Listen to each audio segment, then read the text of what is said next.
লড়াইয়ের ওই ময়দানেতে জিতে তোমাকে হবে, প্রয়োজনে সব রক্তটুকু জমিনেই ঢেলে দিবে। লড়াইয়ের ওই ময়দানেতে জিতে তোমাকে হবে, প্রয়োজনে সব রক্তটুকু জমিনেই ঢেলে দিবে। তবু তোমায় লড়তেই হবে, মানিবে না পরাজয়। তবু তোমায় লড়তেই হবে, মানিবে না পরাজয়। বিপ্লব মানে জীবন দেয়া, বসে থাকা নয়। সেই কোনো দিন আসবে না রে, করো যদি ভয়। জোরে, বিপ্লব মানে জীবন দেয়া, বসে থাকা নয়। সেই কোনো দিন আসবে না রে, করো যদি ভয়। দেশের জন্য, ইসলামের জন্য কোরবানি করতে, বিপ্লব করতে রাজি আছেন সবাই ইনশাআল্লাহ? আল্লাহ সবাইকে কবুল করে নিক, আমিন। ইন্নাল্লাহা ইয়া'মুরু বিল আদলি ওয়াল ইহসান। আল্লাহ তাআলা বলেন, আমি আল্লাহ তাআলা তোমাদেরকে অর্ডার দিচ্ছি, নির্দেশ দিচ্ছি, তোমরা আদল করবা, ইনসাফ করবা। ইনসাফ মানে হলো যার যা প্রাপ্য, যার যা পাওনা তাকে তা বুঝিয়ে দেওয়া। ইনসাফ কাকে বলে? যার যা প্রাপ্য, যার যা পাওনা, পাওনাদারের পাওনা ঠিক মতো বুঝিয়ে দেওয়া, এটার নামই ইনসাফ। আল্লাহ বলেন, আমি আল্লাহ তাআলা তোমাদেরকে ইনসাফ করার জন্য বলতেছি। অতএব নবীর উম্মতের দল, ও নবীর উম্মতের দল, ইনসাফ করা দরকার আছে না নাই? কথা বলেন, ইনসাফ করা দরকার আছে না নাই? ইনসাফ করার কথা বলেছেন কে? ইনসাফ করার কথা বলেছেন কে?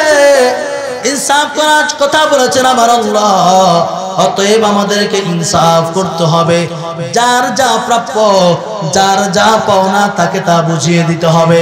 অনেকে মনে করতে পারেন, হুজুর আমার থেকে তো পাওনাদার কেউ নাই, কেউ নাই। ও নবীর উম্মত, কি পরিমাণ তোমার থেকে পাওনাদার আছে তোমার খবরই নাই।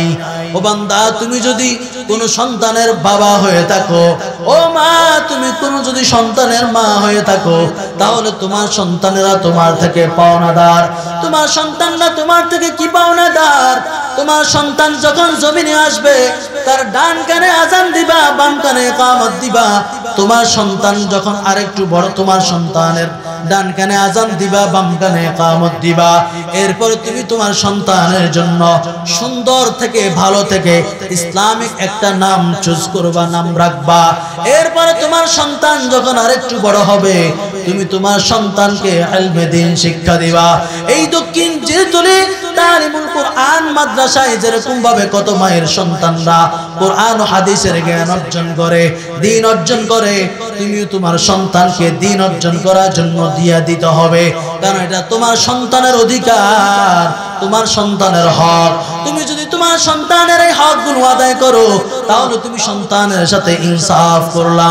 আর যদি সন্তানের জন্মের পর সন্তানের কানে যদি আযান ইকামত না দাও, সুন্দর থেকে যদি সন্তানের একটা নাম না রাখো, সন্তানকে যদি তুমি দ্বীনি ইলম শিক্ষা না দাও, তাহলে তুমি সন্তানের উপর জুলুম করলা। সাবধান, জুলুম করিও না। যারা জুলুম করে তাদেরকে আমার আল্লাহ ভালোবাসেন না। আল্লাহ নবী বলেন, আয-যুলমু যুলুমাতুন ইয়াউমাল কিয়ামাহ। প্রকৃত জুলুম হলো কিয়ামতের দিনের জুলুম। দুনিয়াতে যে বাজারা জুলুম করবা, তোমার জুলুম কিয়ামতের ময়দানে বড় আযাব হয়ে তোমার জন্য অপেক্ষা করবে। অতএব সাবধান নবীর উম্মত, জুলুম করবা না, সন্তানের হক ঠিক মতো আদায় করে দিবা। এবার বান্দা, তুমি যদি কারো সন্তান হয়ে থাকো, তাহলে তোমার থেকে তোমার মা বাবা পাওনাদার। মা বাবা কি পাওনাদার? মা বাবাকে যথাসাধ্য সম্মান করবা।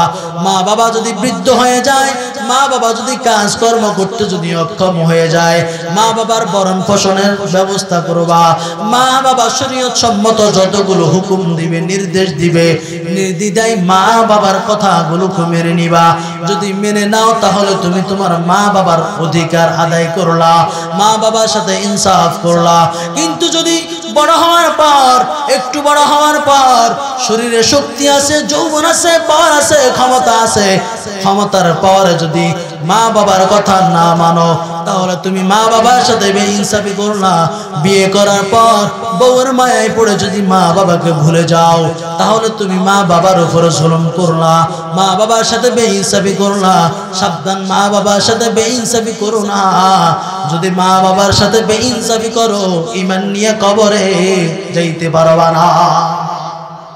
এবার তুমি যদি ভাই হয়ে থাকো কিংবা বোন হয়ে থাকো, তোমার থেকে তোমার ভাই বোন পাওনাদার। তুমি যদি কারো প্রতিবেশী হয়ে থাকো, তোমার থেকে তোমার প্রতিবেশীরা পাওনাদার। তুমি যদি কোনো মাদ্রাসার আঙ্গিনার আশপাশের মানুষ হয়ে থাকো, তাহলে মসজিদ মাদ্রাসা, তোমার এলাকায় যে সমস্ত মসজিদ মাদ্রাসা রয়েছে, এই মসজিদ মাদ্রাসা তোমার থেকে পাওনাদার। কি পাওনাদার? তুমি তাদেরকে কথা দিয়ে সহযোগিতা করবা, জ্ঞান দিয়া বুদ্ধি দিয়া সহযোগিতা করবা। মোট কথা, একটা দিনই প্রতিষ্ঠান, আল্লাহর ঘর, নবীর ঘর চলার জন্য যখন যা সহযোগিতা করা লাগে, সহযোগিতা করার দরকার আছে না নাই? কথা বলেন, দরকার আছে না নাই? একটা প্রতিষ্ঠানের সবচেয়ে যেই সহযোগিতা আপনাদের কাছে দরকার, সেই সহযোগিতা হলো আপনারা আপনাদের সন্তানদেরকে শিক্ষার্থী হিসেবে তাদেরকে দিয়ে সহযোগিতা করবেন। আপনাদের সন্তানদেরকে জিরতলি, দক্ষিণ জিরতলি তালিমুল কুরআন মাদ্রাসায় ভর্তি করায় দিবেন। রাজি আছেন নি সবাই ইনশাআল্লাহ? ইন্নাল্লাহা ইয়া'মুরু বিল আদলি ওয়াল ইহসান ওয়া ইতা'i যিল কুরবা ওয়া ইয়ানহা আনিল ফাহশাই ওয়াল মুনকারি ওয়াল বাগই ইয়া'iযুকুম লাআল্লাকুম তাযাক্কারুন। আল্লাহ তাআলা বলেন, ইন্নাল্লাহা, নিঃসন্দেহে আল্লাহ তাআলা, ইয়া'মুরু, আমর বিল মা'রুফ করতেছেন, আদেশ দিচ্ছেন, নির্দেশ দিচ্ছেন। কিসের আদেশ আল্লাহ তাআলা দিচ্ছেন? আল্লাহ তাআলা বলেন, বিল আদল, ইনসাফ করার আমি আল্লাহ তাআলা তোমাদেরকে আদেশ দিচ্ছি। ওয়াল ইহসান, আল্লাহ বলেন আমি আল্লাহ তাআলা তোমাদেরকে ইহসান করার কথা বলছি। ওয়া ইতা'i যিল কুরবা, আল্লাহ তাআলা বলেন আমি আল্লাহ তাআলা তোমাদের আত্মীয় স্বজনদেরকে দান করার কথা বলছি। আল্লাহ তাআলা আরো বলেন, وَيَنْهَى عَنِ الْفَحْشَاءِ وَالْمُنكَرِ وَالْبَغْيِ, আল্লাহ তাআলা বলেন আমি আল্লাহ তাআলা তোমাদেরকে নাহি আনিল মুনকার, অর্থাৎ অসৎ কাজে নিষেধ করতেছি। 3 অসৎ কাজের নিষেধ আল্লাহ তাআলা করলেন। আল্লাহ বলেন তোমরা অশ্লীলতা করবা না এবং মন্দ কাজ করবা না এবং সীমা লঙ্ঘন করবা না। আমাদেরকে এই আদেশগুলো দিয়েছেন কে? আল্লাহ।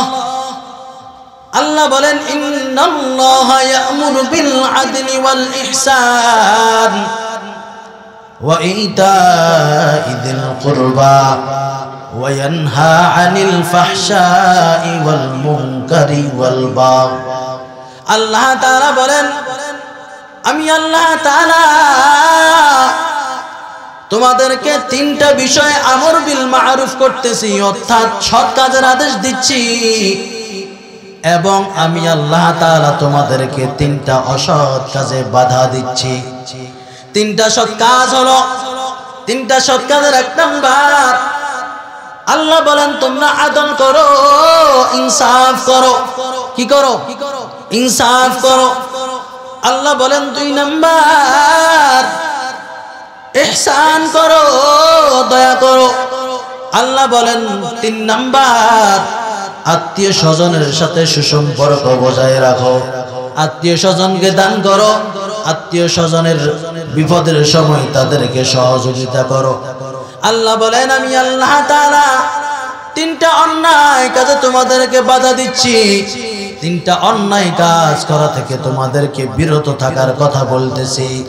1 নাম্বার আল্লাহ তাআলা বলেন তোমরা ফাহশা কাজ করবা না, ফাহশা থেকে দূরে থাকবা। ফাহশা মানে হলো অশ্লীল কাজ। আল্লাহ বলেন আমি আল্লাহ তাআলা তোমাদেরকে বারণ করতেছি, মানা করতেছি। ওয়াল মুনকারি, মন্দ কাজ থেকে।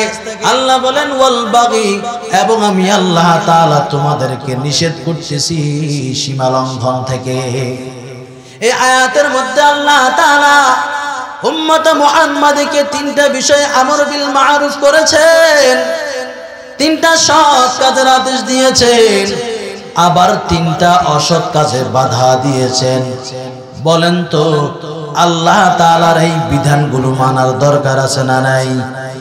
আওয়াজ দিয়া বলেন আল্লাহর বিধানগুলো মানার দরকার আছে না নাই?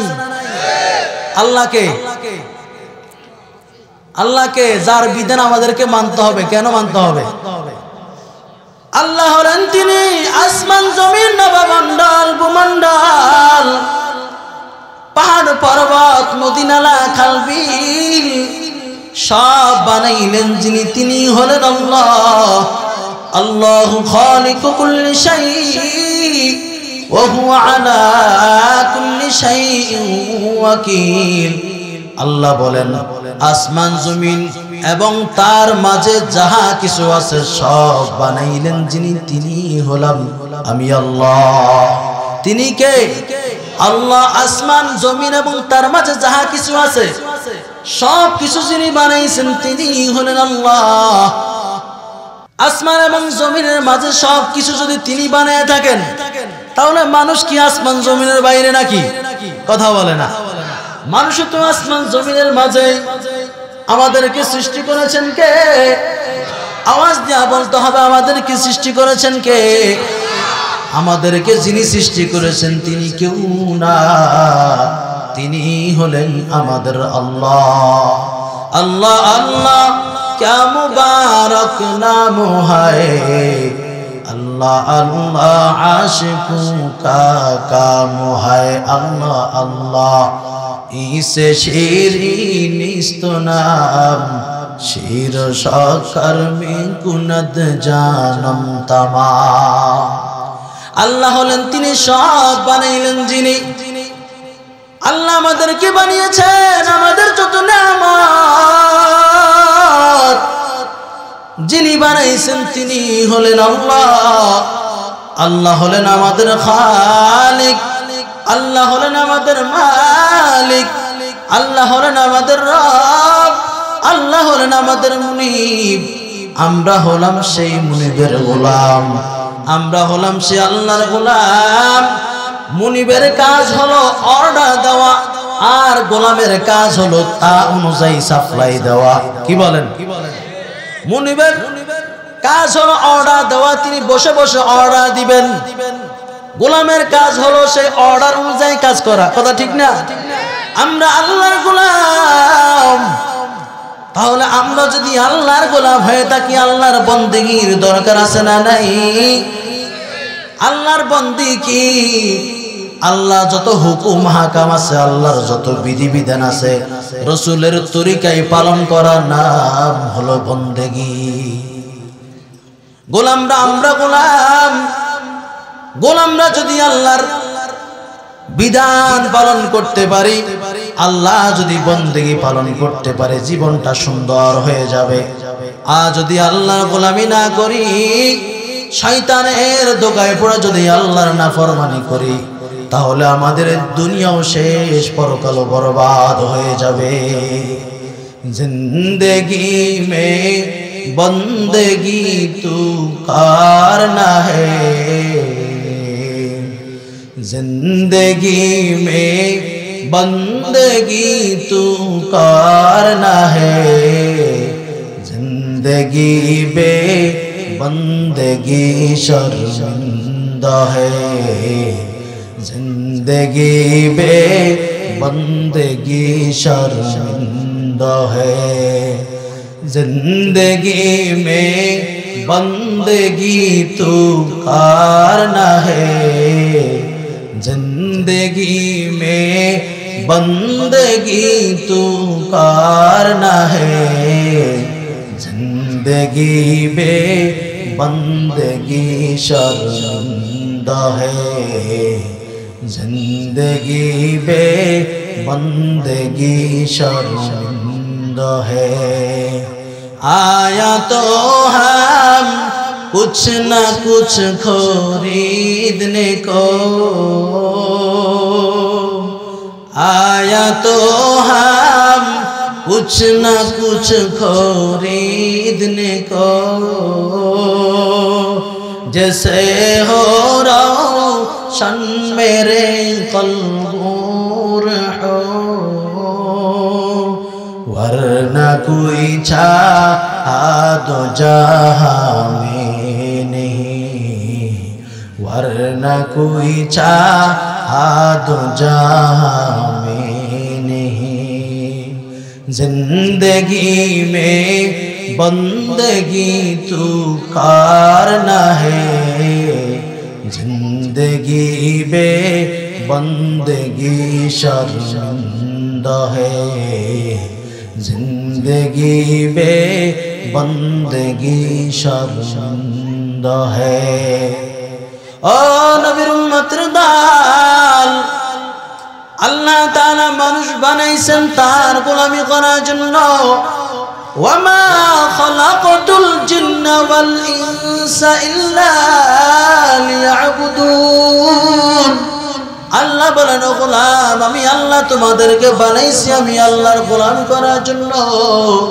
অতএব মুমিন মুসলমানেরা আমরা আল্লাহর গোলাম আল্লাহর প্রতিটি বিধিবিধান পালন করা আমাদের জন্য কর্তব্য দায়িত্ব আমরা যেহেতু গোলাম গোলামের কাজ হলো গোলামি করা কোনো প্রশ্ন চলবে না মন মতো হলো কি হলো না দেখার দরকার নাই মনিব অর্ডার দিয়েছেন বাস অর্ডার বাই সাপ্লাই ঠিক কি না আমাদের মনিব যদি আমাদেরকে কোনো বিষয়ে আদেশ করেন পালন করতে রাজি আছেন নি রাজি আছেন সবাই আল্লাহ সবাইকে তৌফিক দান করেন আমিন বন্ধুগণ আমার আল্লাহ তাআলা বলেন ইন্নাল্লাহা নিঃসন্দেহে আল্লাহ তাআলা ইয়া'মুরু বিল আদলি ওয়াল ইহসান আদেশ দিচ্ছেন আদল করার জন্য ইনসাফ করার জন্য ও নবীর উম্মতের দল এই সূরা নাহলের 90 নম্বর আয়াতের মধ্যে আল্লাহ তাআলা উম্মতে মুহাম্মাদীকে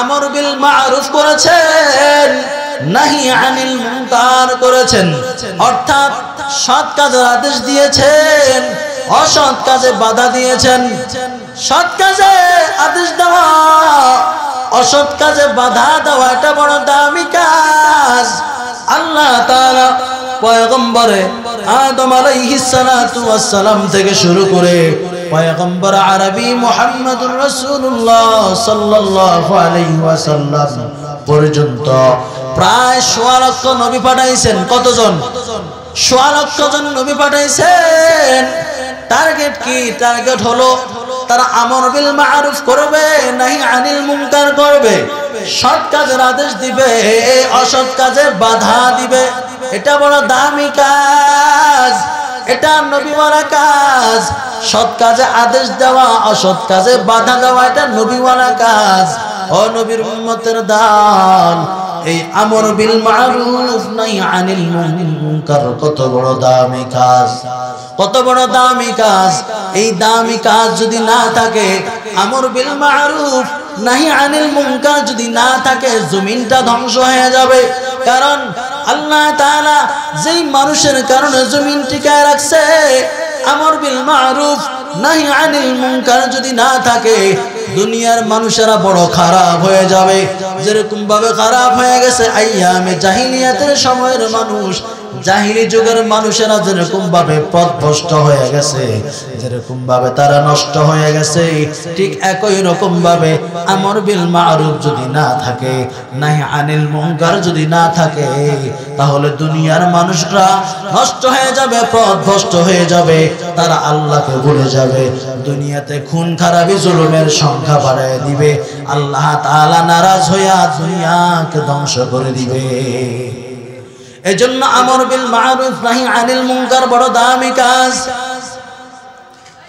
পয়গম্বর আরবি মুহাম্মদুর রাসূলুল্লাহ সাল্লাল্লাহু আলাইহি ওয়াসাল্লাম নবুয়তের দরওয়াজায় তালা লাগায় বিদায় হয়ে গেছে কিয়ামত পর্যন্ত আর কোন নবী আসবে না আসবে নাকি কিয়ামত পর্যন্ত নবী কেউ আসবে না কেউ যদি নিজেকে নবী দাবি করে ও দাজ্জাল কেউ নবী দাবি করলে কি ও দাজ্জাল সাবধান পয়গম্বর আরবি মুহাম্মদ সাল্লাল্লাহু আলাইহি ওয়াসাল্লাম নবুয়তের দরওয়াজায় তালা লাগায় বিদায় হয়ে গেছে তিনি বলেছেন আনা খাতামুন নবিয়্যিন লা বা'দি, পয়গম্বর বলেছেন আমি শেষ নবী, আমার পরে আর কেউ নতুন নবী আসবে।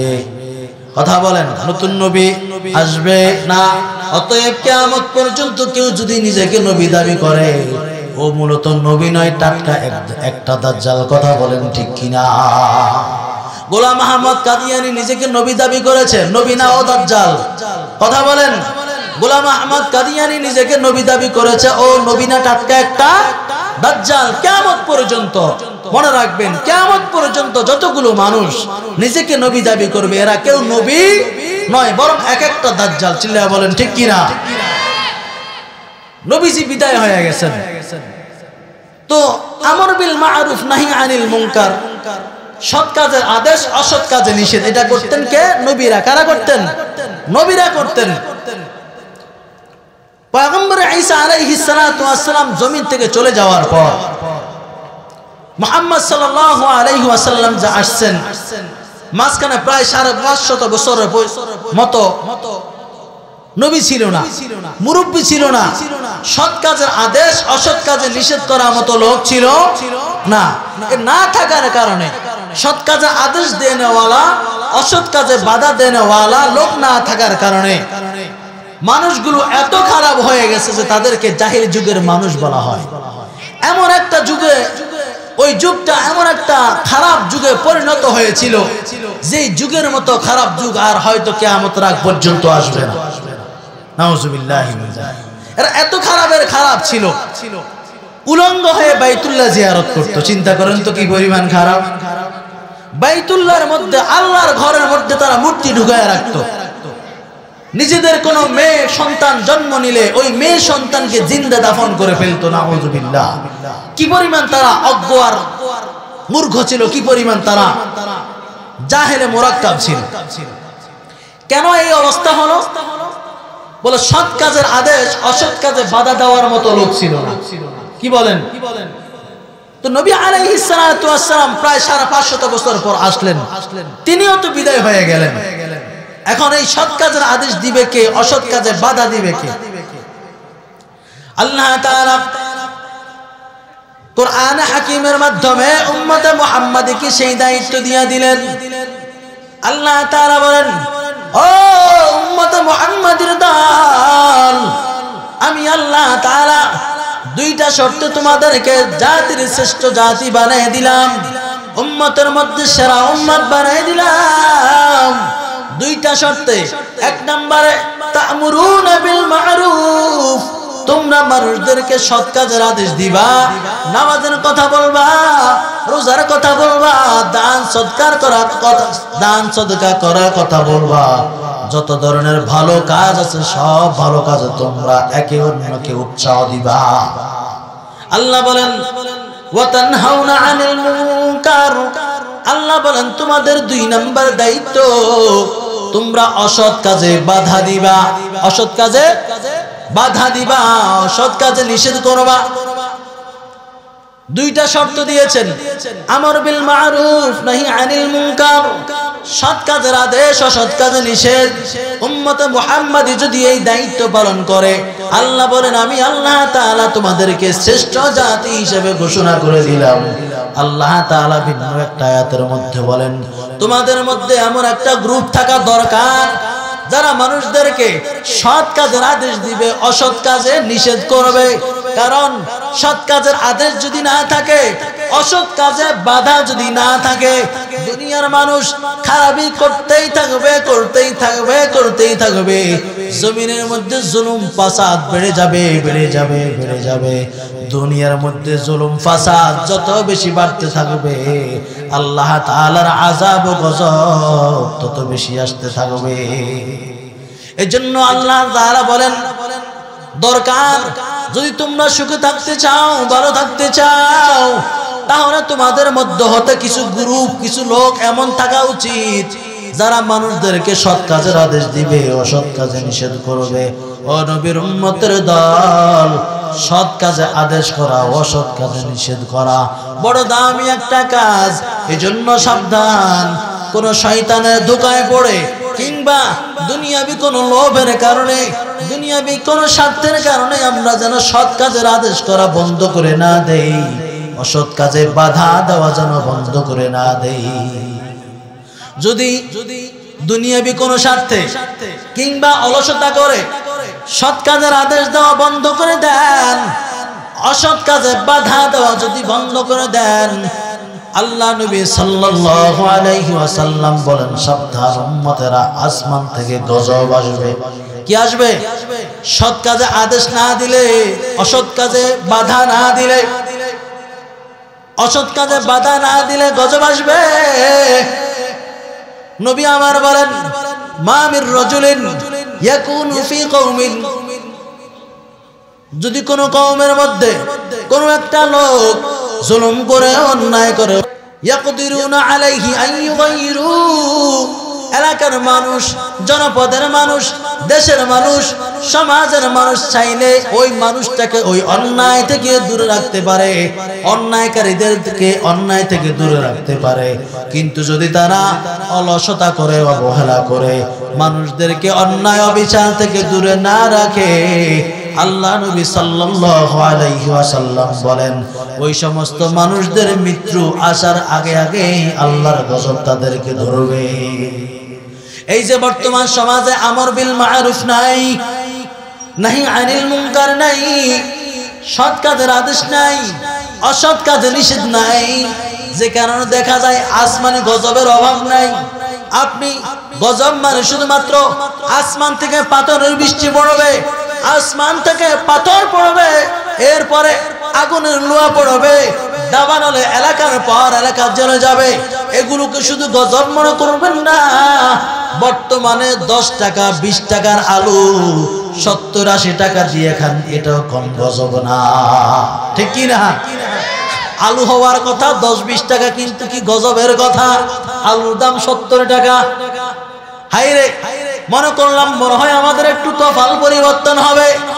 কপাল পরিবর্তন করার আশায় হাজারো ছাত্র জনতা, হাজারো দেশপ্রেমিক জীবন দিল, অভ্যুত্থান ঘটালো স্বৈরাচারের বিরুদ্ধে, কিন্তু না না, আমাদের কপাল পরিবর্তন হয় নাই। সেই 70 টাকার আলু 70 টাকা দিয়েই খাওয়া লাগে, আমগো কপাল আর বুঝি পরিবর্তন হলো না। ও নবীর উম্মত, ততক্ষণ পর্যন্ত কপাল পরিবর্তন হবে না যতক্ষণ পর্যন্ত তোমরা সৎ কাজে আদেশ না দিবা, অসৎ কাজে যতক্ষণ পর্যন্ত বাধা না দিবা। জীবনের প্রতিটি পরতে পরতে ইসলামকে যতক্ষণ পর্যন্ত বিজয়ী না করবা, বিশেষ করে রাজনৈতিক ভাবে ইসলামকে যতক্ষণ পর্যন্ত বিজয়ী না করবা, ততক্ষণ পর্যন্ত তোমাদের কপালে শান্তি আসবে না, ততক্ষণ পর্যন্ত শান্তি আসবে না। যতই প্রধানমন্ত্রী পরিবর্তন করেন, যতই নেতা পাল্টান, নেতার পর নেতা ক্ষমতায় আসবে, দলের পর দল ক্ষমতায় আসবে, দেখবেন সিন্ডিকেটও ভাঙবে না, 10 টাকার আলু 70 টাকা দিয়ে কিনাও বন্ধ হবে না। এর জন্য কি করতে হবে? ইসলাম কায়েম করতে হবে, দেশের প্রতিটি ক্ষেত্রে ইসলাম কায়েম করতে হবে, শরঈ আইন চালু করে দিতে হবে, কুরআনী শাসন চালু করে দিতে হবে। দেখবেন অটোমেটিক দুর্নীতি বন্ধ হয়ে যাবে, সিন্ডিকেট বন্ধ হয়ে যাবে, দেশের মানুষের মধ্যে শান্তি ফিরে আসবে। 10 টাকার আলু সেই 10 টাকা দিয়ে কিনে খেতে পারবেন ইনশাআল্লাহ। এই জন্য আমি প্রায় সময় বলি, আমার কৃষক ভাই, শ্রমিক ভাই, একটা কথা বইলা যায়, জেনে রেখো ইসলাম ছাড়া শান্তি কোথাও নাই। আমার কৃষক ভাই, শ্রমিক ভাই, একটা কথা বইলা যায়, জেনে রেখো ইসলাম ছাড়া শান্তি কোথাও নাই। সুখের মালিক আল্লাহ ছাড়া অন্য কেউ নয়, সুখের মালিক আল্লাহ ছাড়া অন্য কেউ নয়। আমার কৃষক ভাই, শ্রমিক ভাই, একটা কথা বইলা যায়, জেনে রেখো ইসলাম ছাড়া শান্তি কোথাও নাই। আমার কৃষক ভাই, শ্রমিক ভাই, একটা কথা বইলা যায়, জেনে রেখো ইসলাম ছাড়া শান্তি কোথাও নাই, ঠিক কি না? দেখলাম কত নেত্রী নেতা মিঠা মিঠা বলল কথা, দেখলাম কত নেত্রী নেতা মিঠা মিঠা বলল কথা, নিজের কাজে ব্যস্ত তারা, তোমায় দেখার সময় নাই, ঠিক কি না? নিজের কাজে ব্যস্ত তারা, তোমায় দেখার সময় নাই। আমার কৃষক ভাই, শ্রমিক ভাই, একটা কথা বইলা যায়, জেনে রেখো ইসলাম ছাড়া শান্তি কোথাও নাই। আমার কৃষক ভাই, শ্রমিক ভাই, একটা কথা বইলা যায়, জেনে রেখো ইসলাম ছাড়া শান্তি কোথাও নাই। আর পড়ো না ধোঁকার জালে, ফড় মিলে না ঘরের চালে। আর পড়ো না ধোঁকার জালে, ফড় মিলে না ঘরের চালে। ওরে নেতার তোমার পেটে আগুন জ্বলে, নেতার ফলাও পচে যায়। ওরে তোমার পেটে আগুন জ্বলে, নেতার ফলাও কুত্তায় খায়। আমার কৃষক ভাই, শ্রমিক ভাই, একটা কথা বইলা যায়, জেনে রেখো ইসলাম ছাড়া শান্তি কোথাও নাই। আমার কৃষক ভাই, শ্রমিক ভাই, একটা কথা বইলা যায়, জেনে রেখো ইসলাম ছাড়া শান্তি কোথাও নাই। ঠিক কিনা? ইসলাম ছাড়া কোথাও শান্তি নাই। দলের পর দল পরিবর্তন করবেন, নেতার পর নেতা পরিবর্তন করবেন, কিন্তু আপনাদের কপাল খুলবে না যতক্ষণ পর্যন্ত বাংলাদেশের সংসদে, যতক্ষণ পর্যন্ত বাংলাদেশের রাজনৈতিকভাবে ইসলামকে, কোরআনকে আপনারা বিজয় করতে না পারবেন। এজন্য কোরআনকে বিজয় করা দরকার আছে না নাই? সংসদ আমরা বহু সিস্টেমে চলতে দেখেছি। আমরা সোনার বাংলাদেশকে ডিজিটাল বাংলা হতে দেখেছি, সোনার বাংলা হতে দেখেছি। এবার আমরা বাংলাদেশকে কোরআনের বাংলা হতে দেখতে চাই। চিল্লায়ে বলেন ঠিক কিনা? কিন্তু আপনি দেশে কোরআনি শাসন চালু করবেন, কোরআনি শাসন চালু হলে তো চুরি বন্ধ হয়ে যাবে, ডাকাতি বন্ধ হয়ে যাবে, সন্ত্রাসী, রাহাজানি, টেন্ডারবাজি সব বন্ধ হয়ে যাবে। কি বলেন? আপনারা একটু আফগানিস্তানের দিকে তাকায় দেখেন না। আফগানিস্তানের মোল্লারা 20 বছর পর্যন্ত ওই আমেরিকার লাল কুত্তাদের বিরুদ্ধে লড়াই করে বিজয় ছিনিয়ে এনে রাষ্ট্রীয় ক্ষমতায় কোরআনকে বসিয়েছেন, কোরআন মোতাবেক দেশ চালাচ্ছেন। দেখেন ওই দেশের মধ্যে কোনো দুর্নীতি, চুরি নাই, ডাকাতি নাই। যে কারণে দেখা গেছে চুরি, ডাকাতি, সন্ত্রাসী সব বন্ধ হয়ে যাওয়ার কারণে মাত্র 2 বছরে যুদ্ধ বিধ্বস্ত একটা দেশ, যে দেশের অর্থনৈতিক অবস্থা একদম ছিল তলানিতে, সেই দেশের কারেন্সি টাকা বর্তমানে ডলারের চেয়েও দাম বেশি। সুবহানাল্লাহ। কেন? তারা কোরআন মোতাবেক দেশ পরিচালনা করতেছে। আফগানিস্তানের মোল্লারা কোরআন মোতাবেক দেশ পরিচালনা করতেছে। এ কারণে চুরি বন্ধ হয়ে গেছে, ডাকাতি বন্ধ হয়ে গেছে, সন্ত্রাসী, টেন্ডারবাজি সব বন্ধ হয়ে গেছে। যে কারণে দেশের উন্নতি হচ্ছে। উন্নতি হওয়ার কারণে দেশের কারেন্সি, দেশের টাকার দাম বেড়ে গেছে। সুবহানাল্লাহ। আর আপনি যখন ইসলামী শাসন চালু করে দিবেন, যখন কোরআনকে রাষ্ট্রীয় ক্ষমতায় বসাবেন, তখন আসমান থেকে আল্লাহ তাআলা রহমতের দরওয়াজা আপনাদের জন্য খুলে দিবে ইনশাআল্লাহ। এজন্য রাষ্ট্রীয় ক্ষমতা ইসলাম নিতে হবে। বলতেছিলাম রাষ্ট্রীয় ক্ষমতা ইসলাম আসলে চোর ডাকাতদের খানা তো বন্ধ হয়ে যাবে। যে সমস্ত নেতারা রাজনীতিকে তাদের ব্যবসা বানাইছে, কোটি টাকায় নমিনেশন বিক্রি করে, তাদের তো ফ্যাট বন্ধ হয়ে যাবে। কি বলেন? তাদের ফ্যাট বন্ধ হয়ে যাবে। স্বার্থে আঘাত লাগলে দুনিয়ার কেউ কাউকে ছাড়ে না। মা তার সন্তানকে ছাড়ে না, বাবা তার সন্তানকে ছাড়ে না, বাবা সন্তানরা তাদের মা বাবাকে ছাড়ে না, ভাই ভাইকে ছাড়ে না, দুনিয়ার আত্মীয় স্বজন, বন্ধু বান্ধব কেউ কাউকে ছাড়ে না। আপনারা যখন রাষ্ট্রীয়ভাবে ইসলামকে বিজয় করতে চাইবেন, যখন আপনারা স্লোগান দিবেন, তখন চোরদের মাথা গরম হয়ে যাবে, ডাকাতদের মাথা গরম হয়ে যাবে। আপনাদের বিরুদ্ধে তারা বিভিন্ন স্লোগান দিবে, আপনাদেরকে তারা রুখে দিতে চাইবে। কিন্তু না, তাদের এই রুখে দেওয়ার চেষ্টায় আমরা থেমে যাব না। আমরা নারায়ে তাকবীরের স্লোগান দিয়ে, কোরআনের আওয়াজ দিয়ে, আল্লাহ নারায়ে তাকবীরের স্লোগান দিয়ে বাতিলের বিরুদ্ধে আমরা হুঙ্কার দিয়ে সামনে আগায় যাব। ইসলামের জন্য, মানবতার জন্য, রাষ্ট্রীয়ভাবে ইসলামকে কায়েম করার জন্য যদি ঘাম ঝরাতে হয় আমরা ঘাম ঝরাবো, যদি রক্ত দিতে হয় রক্ত দিব, যদি জীবন দিতে হয়, কারা কারা জীবন দিতে রাজি আছো? দুই হাত তুলে আল্লাহকে দেখাও। নারায়ে তাকবীর, নারায়ে তাকবীর, আল্লাহু আকবার। আল্লাহ সবাইকে কবুল করে নিক, আমিন। ইসলাম কায়েম করার জন্য জীবন দিতে রাজি আছো তো সবাই ইনশাআল্লাহ? ইসলাম এদেশে যদি কায়েম হয় 10 টাকার আলু 70 টাকা দিয়ে কেনা লাগবে না। এদেশে যদি ইসলাম কায়েম হয় চুরি থাকবে না, ডাকাতি থাকবে না, সন্ত্রাসী রাহাজানি থাকবে না, সব অটোমেটিক বন্ধ হয়ে যাবে ইনশাআল্লাহ। এজন্য ইসলামকে বিজয় করার জন্য যে সমস্ত উলামায়ে কেরাম আপনাদেরকে দিক নির্দেশনা দিবেন, উলামায়ে কেরাম যদি ইসলামকে বিজয় করার জন্য যদি দিক নির্দেশনা দেয়, তাদের দিক নির্দেশনা অনুযায়ী চলার চেষ্টা করবেন ইনশাআল্লাহ।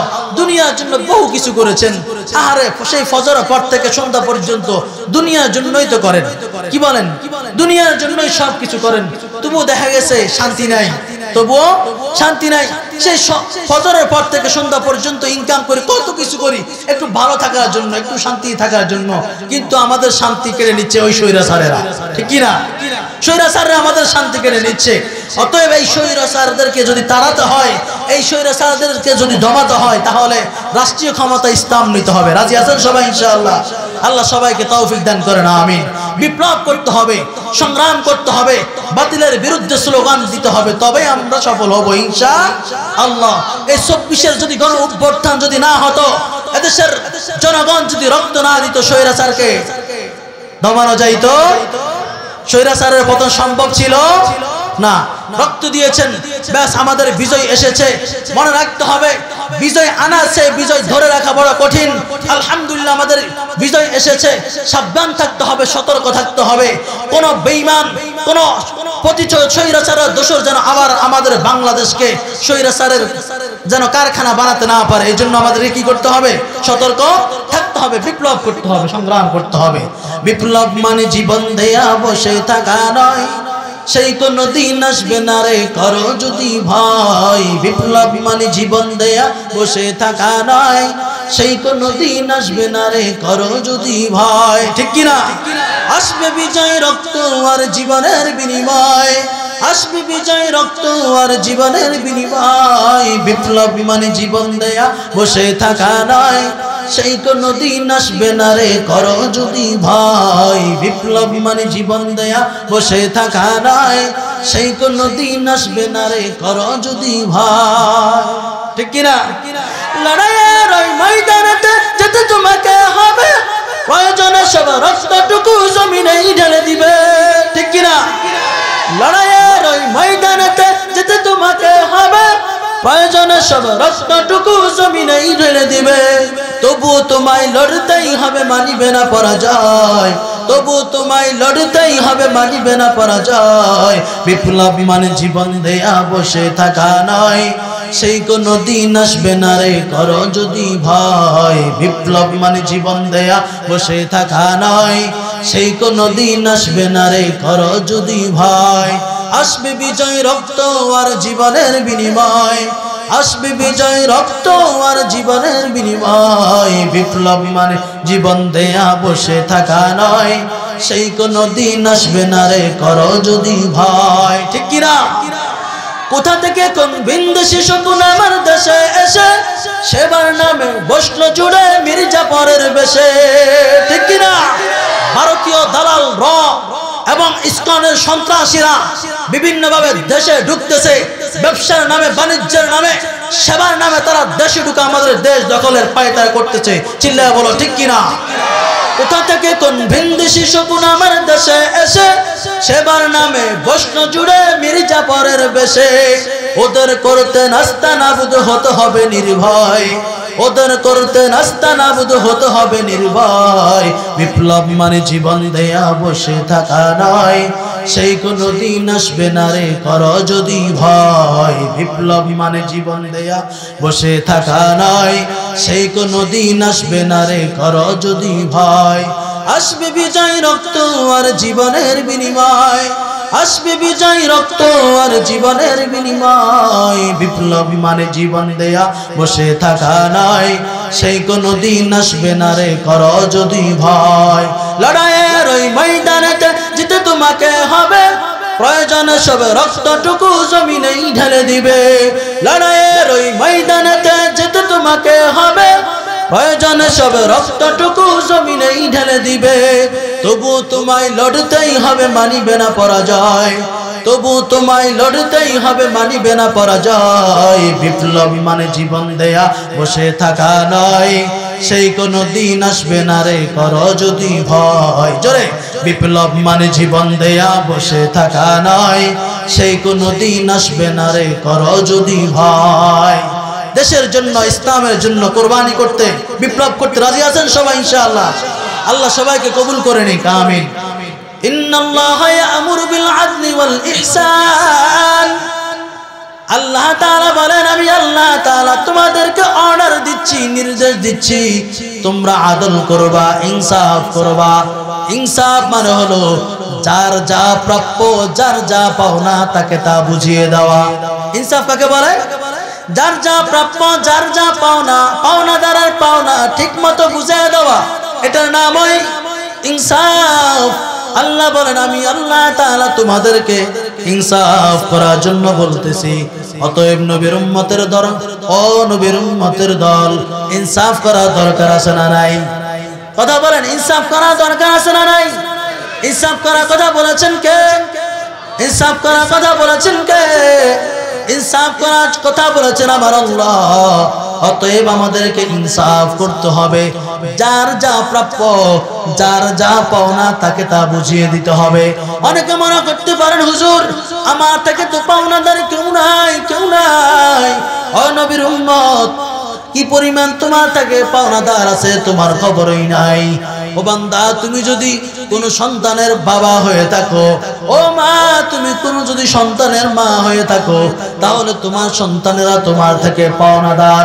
তোমার সন্তানরা তোমার থেকে কি পাওনাদার? তোমার সন্তান যখন জমিনে আসবে, তার ডান কানে আযান দিবা, বাম কানে ইকামত দিবা। তোমার সন্তান যখন আরেকটু বড়, তোমার সন্তানের ডান কানে আযান দিবা, বাম কানে ইকামত দিবা। এরপর তুমি তোমার সন্তানের জন্য সুন্দর থেকে, ভালো থেকে ইসলামিক একটা নাম চুজ করবা, নাম রাখবা। এরপরে তোমার সন্তান যখন আরেকটু বড় হবে, তুমি তোমার সন্তানকে ইলমে দ্বীন শিক্ষা দিবা। এই দক্ষিণ জিরতুলি তালিমুল কোরআন মাদ্রাসায় যেরকম ভাবে কত মায়ের সন্তানরা কোরআন ও হাদিসের জ্ঞান অর্জন করে, দ্বীন অর্জন করে, তুমিও তোমার সন্তানকে দ্বীন অর্জন করার জন্য দিয়া দিতে হবে। কারণ এটা তোমার সন্তানের অধিকার, তোমার সন্তানের হক। তুমি যদি তোমার সন্তানের এই হকগুলো আদায় করো, তাহলে তুমি সন্তানের সাথে ইনসাফ করলা। আর যদি সন্তানের জন্মের পর সন্তানের কানে যদি আযান ইকামত না দাও, সুন্দর থেকে যদি সন্তানের একটা নাম না রাখো, সন্তানকে যদি তুমি দ্বীনি ইলম শিক্ষা না দাও, তাহলে তুমি সন্তানের উপর জুলুম করলা। সাবধান, জুলুম করিও না। যারা জুলুম করে তাদেরকে আমার আল্লাহ ভালোবাসেন না। আল্লাহ নবী বলেন, আয-যুলমু যুলুমাতুন ইয়াউমাল কিয়ামাহ। প্রকৃত জুলুম হলো কিয়ামতের দিনের জুলুম। দুনিয়াতে যে বাজারা জুলুম করবা, তোমার জুলুম কিয়ামতের ময়দানে বড় আযাব হয়ে তোমার জন্য অপেক্ষা করবে। অতএব সাবধান নবীর উম্মত, জুলুম করবা না, সন্তানের হক ঠিক মতো আদায় করে দিবা। এবার বান্দা, তুমি যদি কারো সন্তান হয়ে থাকো, তাহলে তোমার থেকে তোমার মা বাবা পাওনাদার। মা বাবা কি পাওনাদার? মা বাবাকে যথাসাধ্য সম্মান করবা। মা বাবা যদি বৃদ্ধ হয়ে যায়, মা বাবা যদি কাজকর্ম করতে যদি অক্ষম হয়ে যায়, মা বাবার ভরণ পোষণের ব্যবস্থা করবা। মা বাবা শরীয়ত সম্মত যতগুলো হুকুম দিবে, নির্দেশ দিবে, নির্দ্বিধায় মা বাবার কথাগুলো মেনে নিবা। যদি মেনে নাও, তাহলে তুমি তোমার মা বাবার অধিকার আদায় করলা, মা বাবার সাথে ইনসাফ করলা। কিন্তু যদি বড় হওয়ার পর, একটু বড় হওয়ার পর শরীরে শক্তি আছে, যৌবন আছে, পাওয়ার আছে, ক্ষমতা আছে, ক্ষমতার পরে যদি মা বাবার কথা না মানো, তাহলে তুমি মা বাবার সাথে বেইনসাফি করলা। বিয়ে করার পর বউয়ের মায়ায় পড়ে যদি মা বাবাকে ভুলে যাও, তাহলে তুমি মা বাবার উপর জুলুম করলা, মা বাবার সাথে বেইনসাফি করলা। সাবধান, মা বাবার সাথে বেইনসাফি করো না। যদি মা বাবার সাথে বেইনসাফি করো, ঈমান নিয়ে কবরে যাইতে পারবা না। এবার তুমি যদি ভাই হয়ে থাকো কিংবা বোন হয়ে থাকো, তোমার থেকে তোমার ভাই বোন পাওনাদার।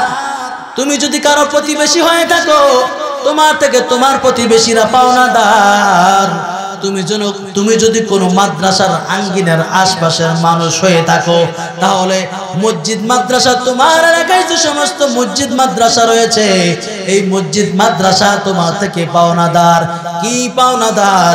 তুমি তাদেরকে কথা দিয়া সহযোগিতা করবা, জ্ঞান দিয়া বুদ্ধি দিয়া সহযোগিতা করবা। মোট কথা একটা দিনই প্রতিষ্ঠান, আল্লাহর ঘর, নবীর ঘর চলার জন্য যখন যা সহযোগিতা করা লাগে, সহযোগিতা করার দরকার আছে না নাই? কথা বলেন, দরকার আছে না নাই? একটা প্রতিষ্ঠানের সবচেয়ে যেই সহযোগিতা আপনাদের কাছে দরকার, সেই সহযোগিতা হলো আপনারা আপনাদের সন্তানদেরকে শিক্ষার্থী হিসেবে তাদেরকে দিয়ে সহযোগিতা করবেন। আপনাদের সন্তানদেরকে জিরতলি, দক্ষিণ জিরতলি তালিমুল কুরআন মাদ্রাসায় ভর্তি করায় দিবেন। রাজি আছেন নি সবাই ইনশাআল্লাহ? সন্তানদেরকে দিন শিখান। সাবধান, সন্তানদেরকে দিন থেকে মাহরুম করিয়েন না। সন্তানকে যদি কোরআন ও হাদিসের জ্ঞান থেকে যদি আপনি মাহরুম করেন, শুধুমাত্র যদি দুনিয়াবী শিক্ষায় শিক্ষিত করেন, তাহলে কিয়ামতের ময়দানে আপনার সন্তান আপনাকে আসামি বানায় দিবে। কারণ আপনি আপনার সন্তানকে দিন না শিখানোর কারণে, হাফেজ আলেম না বানানোর কারণে, মাদ্রাসায় না পড়ানোর কারণে সে বান্দা হয়তো সারা জীবন নামাজ পড়েছে, কিন্তু কেরাত শুদ্ধ নাই, নামাজ শুদ্ধ নাই। কিয়ামতের ময়দানে বান্দা যখন দেখবে তার আমলনামায় নামাজ নাই, বান্দা বলবে, আল্লাহ আমি জীবনে বহু নামাজ পড়েছি, কিন্তু আমার আমলনামায় কেন নামাজ নাই? আল্লাহ বলবেন, বান্দা তুমি নামাজ পড়েছিলে, কিন্তু তোমার কেরাত শুদ্ধ ছিল না, এই কারণে তোমার আমলনামায় কোনো নামাজ নাই। বান্দা ডাক দিয়া বলবে, দোষ তো আমার না, আমার মা বাবা আমাকে মাদ্রাসায় ভর্তি করায় নাই, যে কারণে আমি দ্বীন শিখতে পারি নাই, সহি শুদ্ধভাবে কোরআন শিখতে পারি নাই, যে কারণে আমার নামাজও সহি শুদ্ধ হয় নাই। নামাজ সহি শুদ্ধ না হওয়ার কারণে আজকে যদি আমাকে জাহান্নামে দেওয়া লাগে, সবার আগে জাহান্নামে দিতে হবে আমার মা বাবাকে। রব্বানা আরিনাল্লাযীনা আযাল্লানা মিনাল জিন্নি ওয়াল ইনসি নাজআলহুমা তাহতা আকদামিনা লিয়াকুনা মিনাল আসফালিন। যে সমস্ত সন্তানদেরকে মা বাবা দিন না শিখানোর কারণে সন্তান দিন মতো চলতে পারে নাই, ইসলাম মোতাবেক চলতে পারে নাই, এই সমস্ত সন্তানরা যখন কিয়ামতের ময়দানে যখন আসামি হয়ে যাবে, আল্লাহ তাআলা তাদেরকে জিজ্ঞাসা করবেন, কেন দিন মোতাবেক চলো নাই? তারা বলবে, আমাদের মা বাবা আমাদেরকে মাদ্রাসায় ভর্তি করা নাই, আমরা দিন শিখতে পারি নাই, তাই দিন মোতাবেক চলতে পারি নাই। তখন তাদেরকে বলা হবে, এত কিছু বুঝি না, তোমরা কেন দিন শিখলে না? যাও জাহান্নামে চলে যাও। বান্দারা বলবে, আমাদেরকে জাহান্নামে দিতে হলে আমাদের মা বাবাকে আগে জাহান্নামে দেওয়া লাগবে। এরপরে আল্লাহ তাআলা বলেন, শুধু তারা মা বাবার জন্য জাহান্নামের আরজি রবের দরবারে করে ক্ষান্ত হবে না, তারা বলবে, রব্বানা আতিহিম দি'ফাইনি মিনাল আযাব ওয়ালআনহুম লা'নান কাবীরা। আল্লাহ তাআলা বলেন, এই সন্তানগুলো কিয়ামতের ময়দানে রবের দরবারে মামলা দায়ের করবে, ও আল্লাহ এই মা বাবার কারণেই আমি জাহান্নামী হয়েছি, অতএব তাদেরকে আজকে শুধু জাহান্নামে দিলেই হবে না, বরং জাহান্নামের যেই পরিমাণ আযাব তুমি আল্লাহ আমাকে দিবা, তার ডাবলের ডাবল আযাব আমাদের মা বাবাকে দিবা। এজন্য সাবধান, সন্তানদেরকে কি করতে হবে? মাদ্রাসায় পড়াতে হবে। আপনি আপনার সন্তানকে ডাক্তার বানাবেন, ডক্টর বানাবেন, ইঞ্জিনিয়ার বানাবেন, কোনো সমস্যা নাই, তবে আগে সন্তানকে দিন শিখান, একটু সহি শুদ্ধভাবে কোরআনটা শিখান। মাদ্রাসায় 3-4 বছর পড়লে অটোমেটিক আপনার সন্তান কোরআন হাদিস পারবে। আগে এক সময় কিছু প্রতিষ্ঠানে শুধুমাত্র কোরআন থাকলেও যুগের কারণে এবং প্রয়োজনীয়তার কারণে যে নুরানি 3য় শ্রেণী বা 4র্থ শ্রেণী পর্যন্ত যে নুরানি মাদ্রাসাগুলো আছে, এগুলোতে বাংলা ইংরেজি অঙ্কও আছে। শুধুমাত্র কোরআন শিখাবে তা নয়, শুধুমাত্র নামাজ রোজা শিখাবে তা নয়, পাশাপাশি আপনার সন্তানকে বাংলা ইংরেজি অঙ্ক সব পড়াবে। এজন্য আপনাকে টেনশন করতে হবে না, আপনি আপনার সন্তানকে 3-4 বছর মাদ্রাসায় পড়ান, সহি শুদ্ধভাবে কোরআনটা শিখায় দেন, সহি শুদ্ধভাবে তাকে নামাজটা শিখার ব্যবস্থা করে দেন। 3-4 বছর পড়ার পরে আপনি যদি চান যে আমার সন্তানকে আমি হাফেজ বানাবো না, আলেম বানাবো না, বরং ডাক্তার বানাবো, ডক্টর বানাবো, ইঞ্জিনিয়ার বানাবো, ব্যারিস্টার বানাবো, তো বানান, কোনো সমস্যা নাই। তবে আগে কি করতে হবে? সন্তানকে কোরআন শিখাতে হবে। আপনারা সকলেই জানেন, কেউ যদি সকালবেলা যদি কাঁচা মরিচ দিয়া যদি ভাত খায়, কি দিয়া? কাঁচা মরিচ দিয়া যদি ভাত খায়, কিংবা ভর্তা দিয়া যদি ভাত খায়, দুপুরবেলা যদি সে বিরিয়ানি খায়ও, গরুর গোশত দিয়ে ভাত খায়ও, দেখবেন বিকেলবেলা সেই কাঁচা মরিচের এই ঢেকুর, ঠিক কিনা?